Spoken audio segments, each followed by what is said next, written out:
Hello, our names are Ronan McFadden. Hobie DeHaven. And Yongqian. The slideshow we are going to present today will explain war powers in the United States government, who controls them, how they've evolved, and the controversies surrounding them.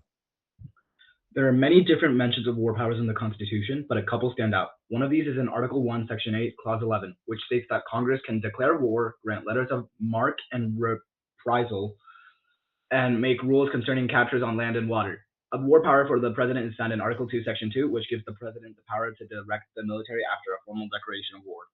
The current issue in recent years is how presidents have used their power to start wars or make attacks to benefit their agenda. One of these such operations is when Obama sent missiles and drones to Middle Eastern countries during his presidency, which sparked many protests against the unnecessary violence. Most presidents claim they will do this for a reason. For Obama, it was counterterrorism, but using resources to carry out such operations hurts the U.S. more than it benefits it.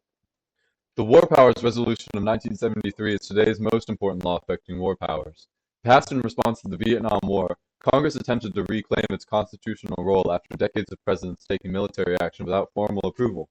The law requires the president to notify Congress within 48 hours of deploying troops and to withdraw them within 60 days unless Congress authorizes the action. Presidents frequently ignored or challenged it, but it remains the central legal framework for war powers. A key example of presidential war powers is Obama's military intervention in Libya in 2011. U.S. forces launched airstrikes without Congress's approval. The administration argued that the War Powers Resolution didn't apply since U.S. forces were not in hostilities. The controversial interpretation raised alarms in Congress and sparked debates about what counts as war in the modern era.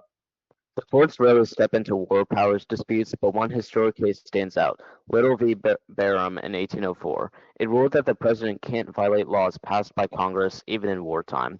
While more recent cases like Campbell v. Clinton avoided ruling directly, they hint at a reluctance to intervene in war powers conflicts. Essentially, the judiciary has left the issue unresolved, letting the balance of power shift largely based on political will. Americans are also torn about war powers.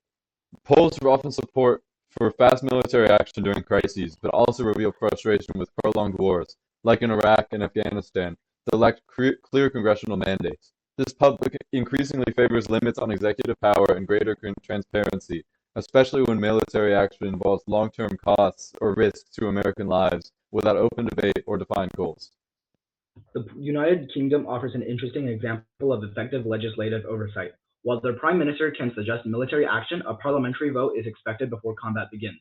In 2013, Parliament voted against involvement in Syria, and the Prime Minister respected the decision. That restraint showed how a democratic system can ensure public and legislative approval before committing to war, something the U.S. often lacks. Russia is the complete opposite. All war powers are concentrated in President Putin's hands with almost no parliamentary oversight. This unchecked authority allowed him to launch the full-scale invasion of Ukraine in 2022. The lack of debate or approval mechanisms has led to devastating consequences for Ukraine and global stability. It's a clear example of why democratic checks on war powers matter. The Heritage Foundation is a major conservative think tank that supports strong executive control over military matters. It argues that the president must be able to act swiftly to respond to threats without being slowed by Congress. Through lobbying and research, Heritage promotes the idea that too many constraints could endanger national security by delaying decisive military action in a crisis. Conversely, the Brennan Center for Justice strongly opposes unchecked executive war powers. It advocates for a more robust congressional oversight and emphasizes that democracy suffers when a single person can lead the nation into war. The Brennan Center publishes reports, supports reform bills, and works to restore constitutional balance, especially after decades of forever wars that lacked public or congressional approval.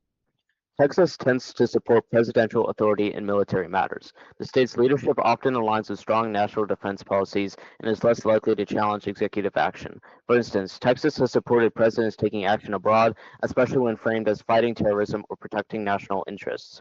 This reflects a broader conservative belief in a strong, decisive commander-in-chief. California often takes a different approach. State leaders have criticized unauthorized military actions and pushed for peace-first strategies. California representatives in Congress frequently support war powers reforms and demand accountability before engaging in military conflict. This reflects the state's more progressive stance on diplomacy, transparency, and limiting executive overreach in foreign affairs. Senator Tim Kaine has proposed several bipartisan bills to reform war powers, including repealing outdated authorizations for use of military force, AUMFs, and requiring Congress to approve future military actions more clearly. He aims to reassert Congress's role and ensure people's representatives have a say before the country goes to war.